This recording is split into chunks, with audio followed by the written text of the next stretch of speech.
tal? Estamos aquí con el profe Huerta.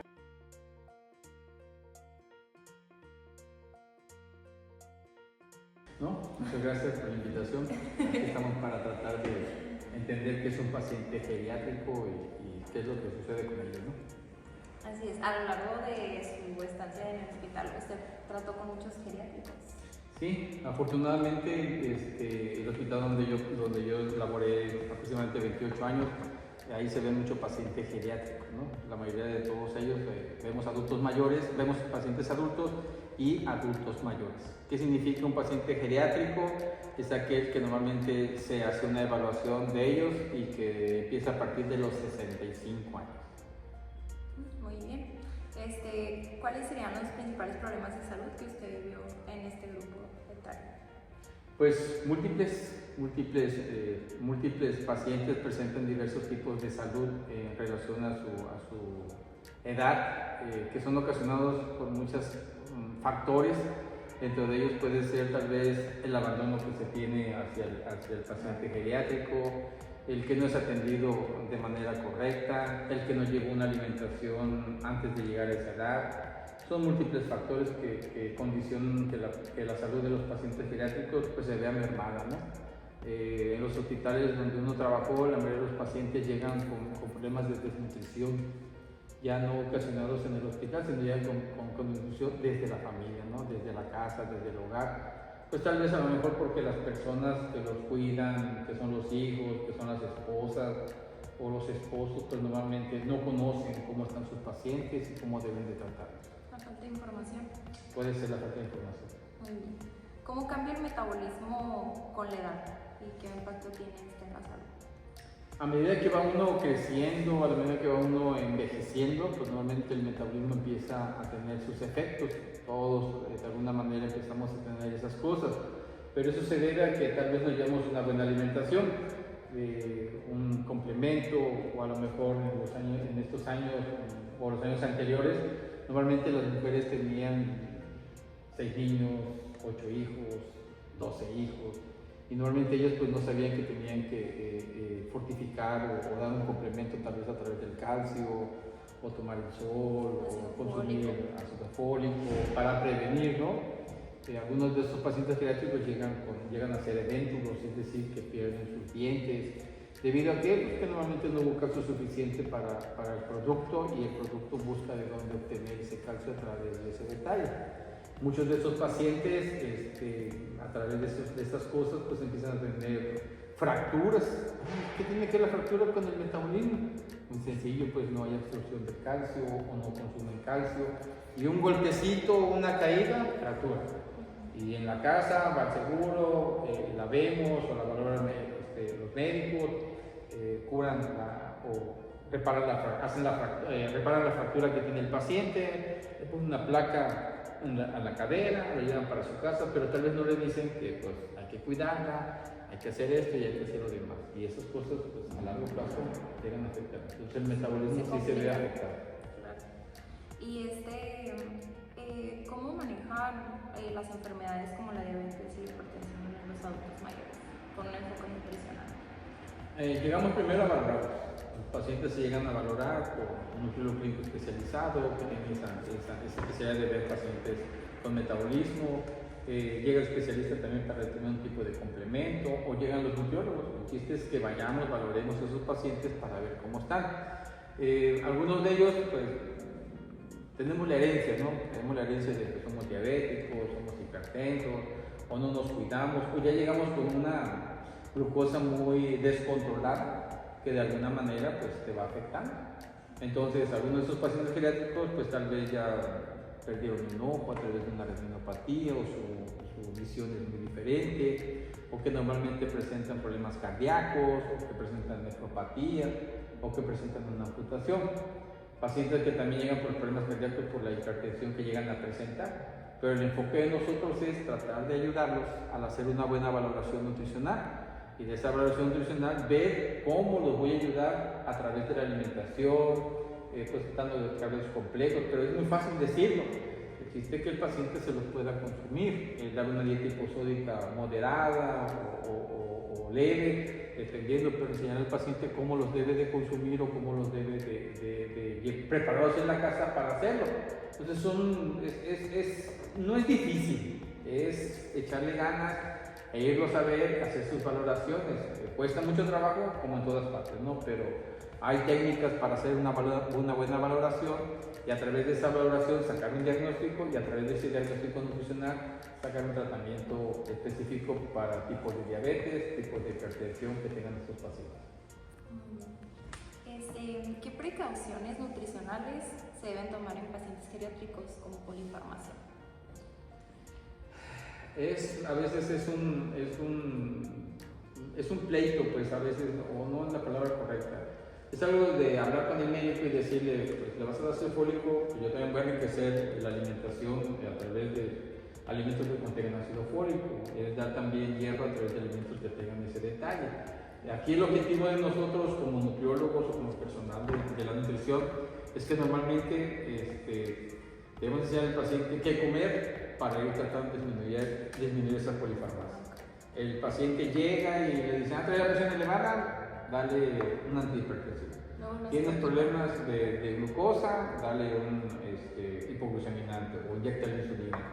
Tienes este problema y así, estás enfermo de la gastritis, dale omeprazol. Cuando también nosotros debemos de intervenir para disminuir esa polifarmacia. Es mucho el medicamento que se le da al paciente geriátrico que presenta estas cosas. Entonces la polifarmacia no digo que sea mala, tiene sus cosas, pero también es importante que nosotros como nutriólogos tratemos de enseñar al cuidador primario o a quien esté cuidando a esos pacientes geriátricos a llevar un plan de alimentación que sea enriquecido en fibra, que sea bajo en sodio, pero que también sea otros nutrientes que te ayuden a que el paciente se pueda controlar y no tanto medicamentos. Pues claro que hay medicamentos que pues, se deben de tomar, sí, pero aquí lo principal es tratar de disminuir la polifarmacia o el alto consumo que tienen los pacientes geriátricos para tratar de cuidarlos.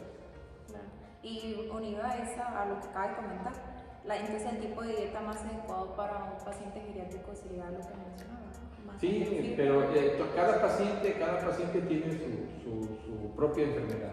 Hay pacientes que llegan con mucha presión y pues tienes que manejar una dieta hiperproteica, tal vez una dieta hipercalórica, pero pues el paciente ya no come, o sea, ya no quiere comer lo que uno le proporciona, entonces tienes que usar tal vez complementos para ayudar al paciente a que tenga ese detalle. Si hablamos de un úlcera por presión, pues tienes que dar un licuado o una papilla, o esa papilla enriquecerla con un complemento, llámese caseinato de calcio, llámese en dietas poliméricas, llámese, si por ejemplo pues tiene diabetes, pues manejar un complemento llamado glucerna. Entonces hay que manejar, es multifactorial el tipo de alimentación que le vas a dar a ella. Entonces enfócate o nos enfocamos en lo que tienen para poderlos ayudar y de alguna forma tratar de controlarlos. O sea, hay pacientes que con el tiempo autocontrolan la glucosa. Entonces, pues hay que aprovecharse de eso y ver cómo ayudarlos para que se puedan recuperar y tener unos niveles aptos para darle una calidad de vida. Pacientes ya llegan, la mayoría de mis pacientes que llegaban al hospital ya llegaban muy graves, muy malos, entonces pues había que hacer lo que tenemos que lograr con el equipo que teníamos ahí y de alguna forma pues llevarlos a lo que viene siendo, o sea que tengan una calidad de vida. Entonces los riesgos nutricionales más comunes en esta población mencionaba que era la desnutrición y que otros presentan desnutrición, riesgo de malnutrición y si esto está de alguna manera en estos tipos de pacientes caen las enfermedades.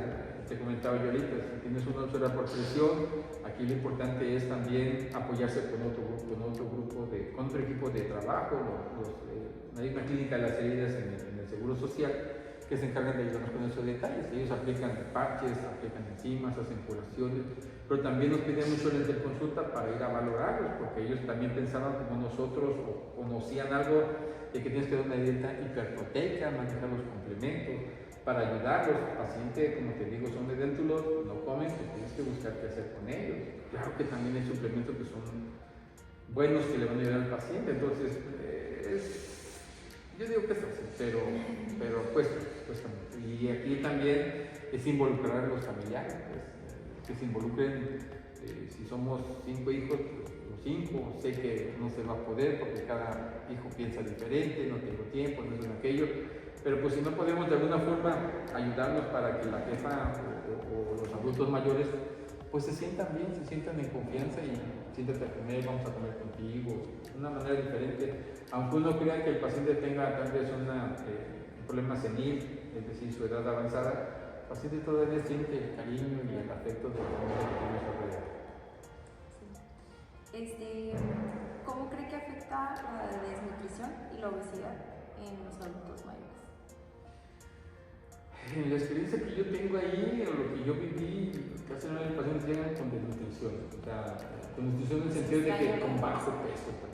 Es raro que nos llegue un paciente que tenga obesidad, es raro que llegue de esta manera. La mayoría de los pacientes llegan ya casi pues, con una delgadez muy avanzada, muy evidente y que de alguna forma pues tienes que tratarse de nutrición con dietas hiperproteicas, dietas hipercalóricas y si el paciente no come, dale complemento. Dietas integrales, hay pacientes que llegan y a veces luego nos piden interconsulta y hay que manejar, le instalan la zona nasogástrica y tenemos que dar tenemos que dar la alimentación al paciente por zona nasogástrica, qué tipos de alimentos debemos de saber para pasárselos al paciente para que se pueda recuperar y salir adelante. Muy bien. ¿Qué importancia tiene la actividad física en la tercera edad? Pues ellos pueden seguir caminando, mucho va a depender de cómo estén, ¿no? O sea, pacientes, conozco, también lo vi mucho ahí en el seguro, cuando íbamos al Centro de Seguridad Social, que está ahí enfrente donde está el hospital, y veías adultos de 68 años de edad que van, que caminan, que hacen sus ejercicios. Claro que no los vas a mandar a correr al borde del Nacosari, ¿no? Pero para eso también es importante el ejercicio, que si pueden hacer ejercicio, que lo sigan haciendo y eso es muy recomendable. ¿Cuáles son las mejores recomendaciones nutricionales para mantener un envejecimiento activo? Una dieta saludable, mucho va a depender de si el paciente tiene alguna patología, ¿no? Si es diabético, si es hipertenso, si tiene úlceras, si tiene aquello. Aquí es lo que nosotros hemos tratado de enseñarles aquí a los alumnos, de manejar un plan de alimentación. Un paciente en promedio adulto mayor se recomienda, o lo que mandan los estándares es que se deben 1800 calorías. Y esas 1800 calorías tienes que fraccionar en quintos para que de alguna forma el paciente los pueda consumir de alguna forma, ¿no?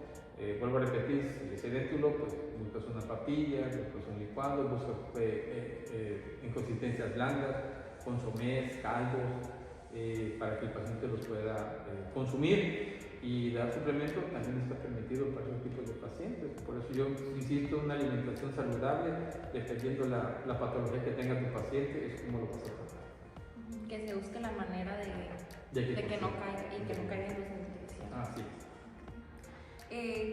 ¿Cuándo es recomendable considerar los cuidados paliativos en un paciente mayor? Paliativos. Pues normalmente esos tipos de pacientes no sabemos. Lo voy a decir así, se escucha mal, pero cuando un paciente ya no come, algo va a pasar. Entonces, por lo que uno vive, por lo que uno vivió con los seres queridos o con los pacientes que tenemos allá, hay que pues darle lo que esté a tu alcance y lo que el paciente quiera, ¿no? Que de alguna forma buscar lo que más le gusta o lo que más le gustaba al paciente y que lo pueda digerir, que lo pueda absorber, lo pueda metabolizar, eso es importante, ¿no? No podría decirte de graso así qué es lo que hay para ese tipo de pacientes que necesitan para estar mejor, pero yo creo que la compañía de las personas, los seres queridos y que la persona se sienta de esa manera va a contar. Okay. Esa es la primera alerta roja que dejan como. Muy bien, pues esto. Muchísimas gracias. Que para eso estamos.